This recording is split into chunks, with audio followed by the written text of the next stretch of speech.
बिस्मिल्लाहिर्रहमानिर्रहीम। मैं हूँ नदीम रज़ा। इस दुनिया में सबसे बड़ा दुख, सबसे बड़ी क़यामत अपनी औलाद के हवाले से बुरी खबर सुनना है।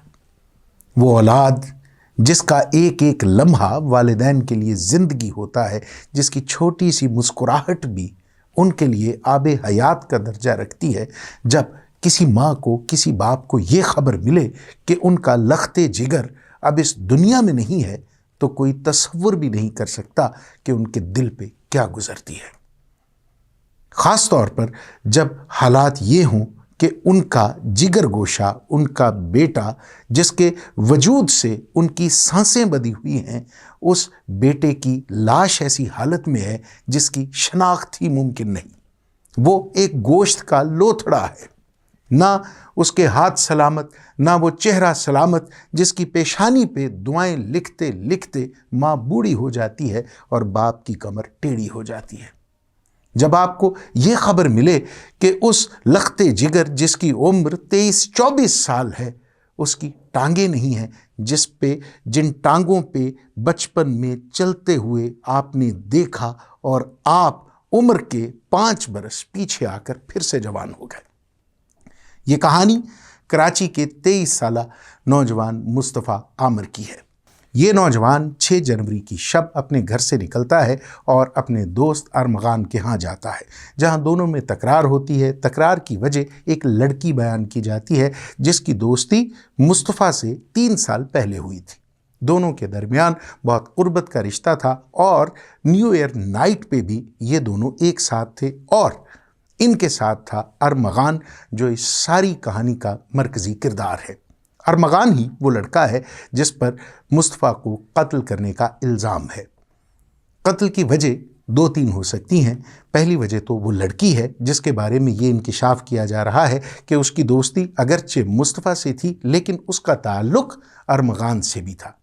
यही वजह न्यू ईयर नाइट पर दोनों के दरमियान तकरार की बुनियाद बनी, जिसके बाद दोनों में फ़ोन पर तलखी होती रही। लेकिन जब 6 जनवरी को अरमगान ने फ़ोन करके मुस्तफ़ा को अपने घर बुलवाया, तो ये तलखी झगड़े में तब्दील हुई। हाथापाई हुई और लोहे के राड के वार करते हुए मुस्तफ़ा को शदीद ज़ख्मी कर दिया।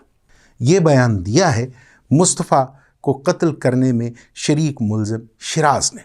शिराज भी इन तीनों का दोस्त है। शिराज और अरमगान जो मरकज़ी मुलज़म है, दोनों पहली से 7वीं जमात तक एक साथ पढ़ते रहे हैं, दोनों क्लास फेलो थे, जबकि मुस्तफ़ा के साथ इनकी दोस्ती बाद में हुई। इसके बाद मुस्तफ़ा को शदीद ज़ख्मी हालत में या मुर्दा हालत में, ये उसी की गाड़ी में, ये स्याह रंग की गाड़ी है जिसके शीशे भी स्याह रंग के हैं, उस गाड़ी की डिग्गी में डालते हैं। याद रखिएगा, इस गाड़ी का कोई नंबर प्लेट नहीं है, इसके ऊपर नंबर प्लेट आवेज़ा नहीं है, शीशे भी स्याह हैं, जगह जगह पे पुलिस नाके हैं। ये कराची के पोश इलाके डिफेंस से इस को डिग्गी में बंद करके ले जाते हैं, कहीं किसी जगह पर पुलिस इन्हें नहीं रोकती। ये ज़िले दर ज़िले सरहद क्रॉस करते हैं और फिर आखिर सिंध की हदूद से निकल कर बलूचिस्तान चले जाते हैं। कहीं पर पुलिस ने इनको नहीं रोका। फिर उसके बाद एक ख़ास मुकाम पे जाके गाड़ी और मैयत को एक साथ जला देते हैं। मुस्तफ़ा को गाड़ी समेत जला देने के बाद ये लोग वापस आते हैं और वक्ती तौर पे शहर छोड़ देते हैं।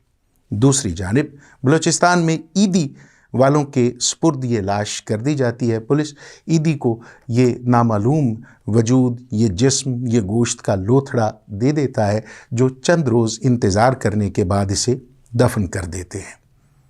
ईदी ज़राए का कहना है कि ऐसी लाशें जिनकी हालत बहुत ख़राब हो, उन्हें ज़्यादा देर तक मुर्दा खाने में नहीं रखा जाता, सो ये लावारिस लाश दफन कर दी जाती है।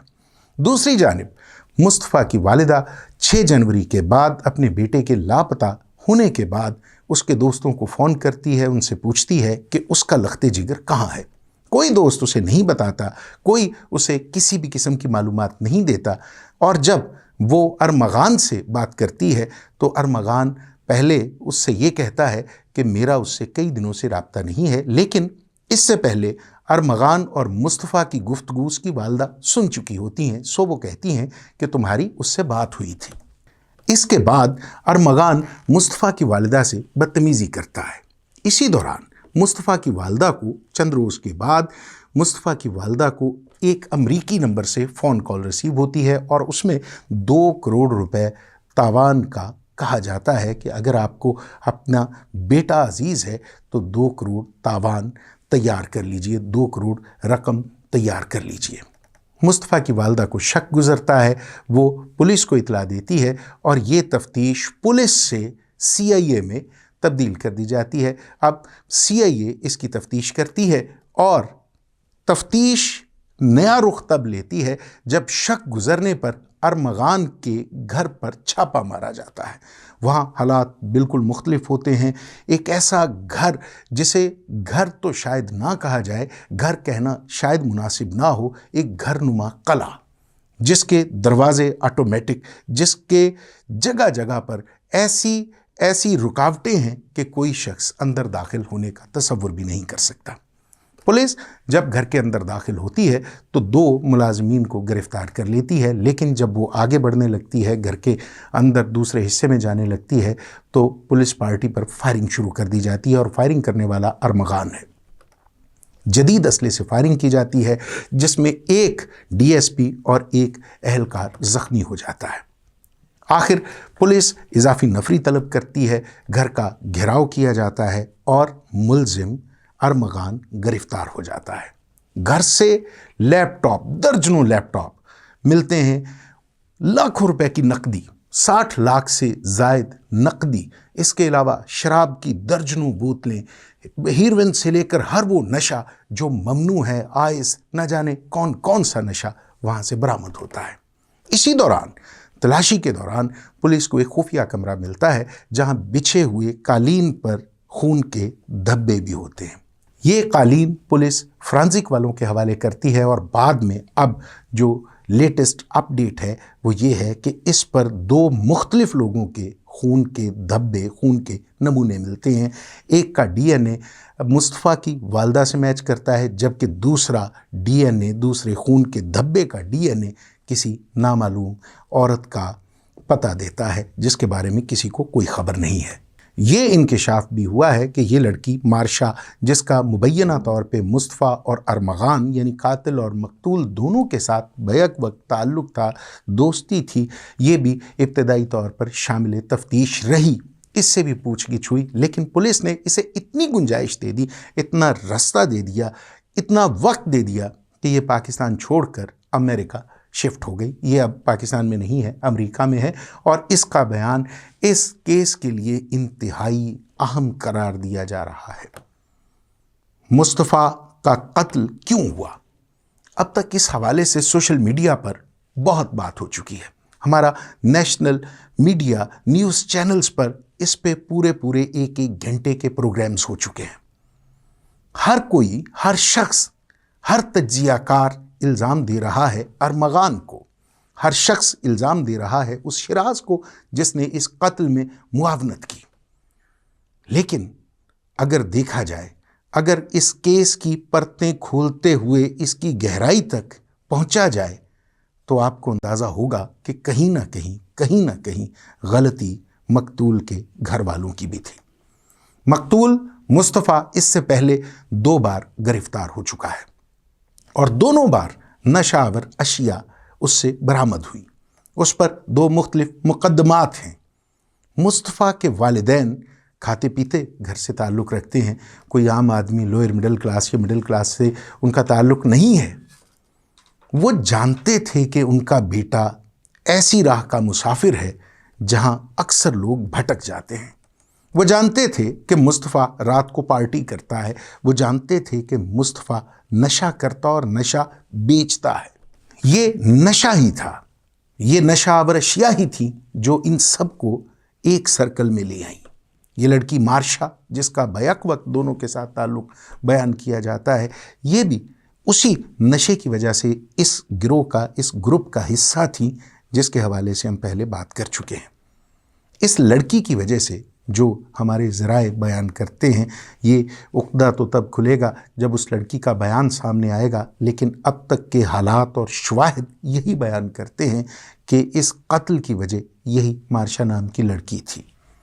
اب مارشا نام کی یہ جو لڑکی اب امریکہ جا چکی ہے، یہ اگر جانتی تھی کہ مصطفیٰ کو قتل کیا گیا ہے تو اس نے پولیس کو کیوں نہیں بتایا؟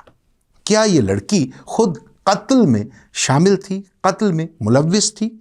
اگر ایسا تھا تو پولیس نے اسے آسانی کے ساتھ پاکستان چھوڑنے کی اجازت کیوں دی؟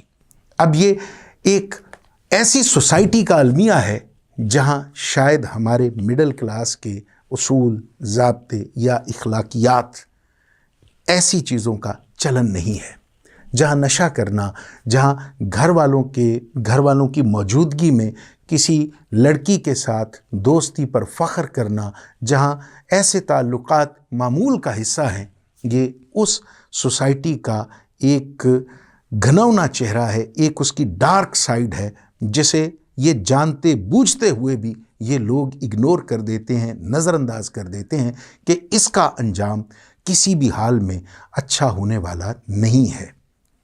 ایسی محفلوں کا انجام اکثر ایسے واقعات کی صورت میں برآمد ہوتا ہے۔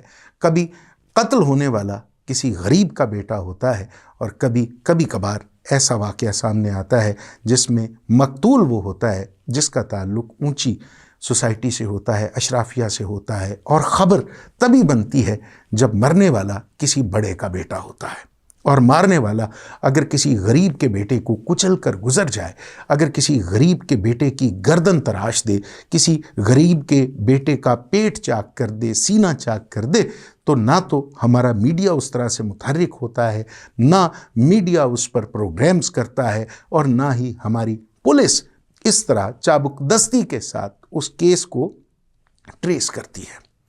لہٰذا مصطفیٰ عامر کی موت، وہ کیسا تھا، وہ کیا کرتا تھا، نشہ کرتا تھا، نہیں کرتا تھا، وہ اچھا تھا، برا تھا، یہ سب باتیں، یہ سب کے سب معاملات ایک طرف، اس کا مرنا، اس دردناک موت کا جو المیہ ہے وہ ایک طرف۔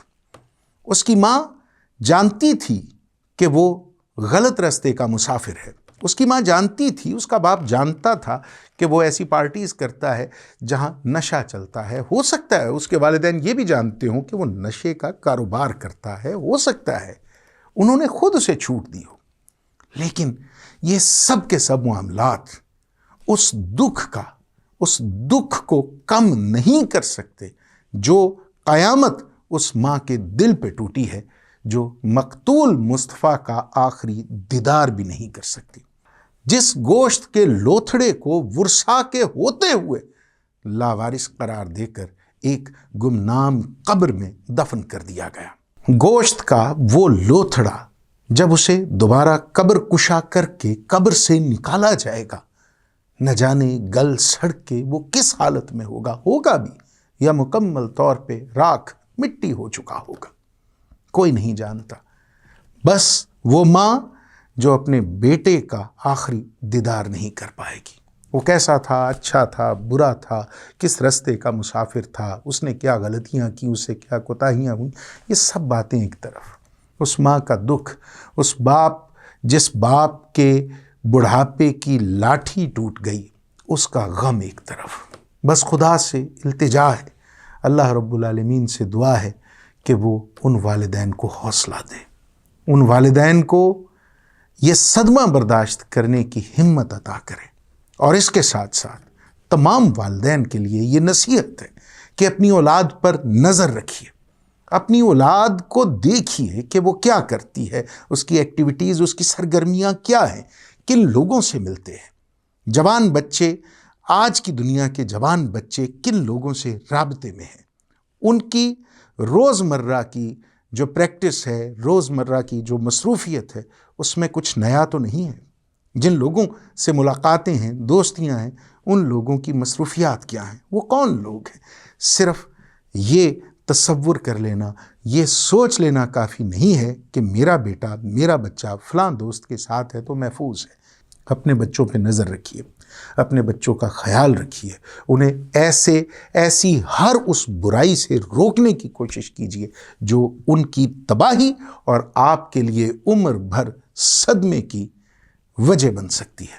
اللہ تعالیٰ سے دعا ہے اللہ رب العالمین سب کی اولاد کو محفوظ رکھے، کسی بھی اولاد کو، کسی شخص کو اولاد کا دکھ نہ دے، اللہ تعالیٰ سب کے بچوں کو سلامت رکھے۔ اجازت دیجیے، خدا حافظ۔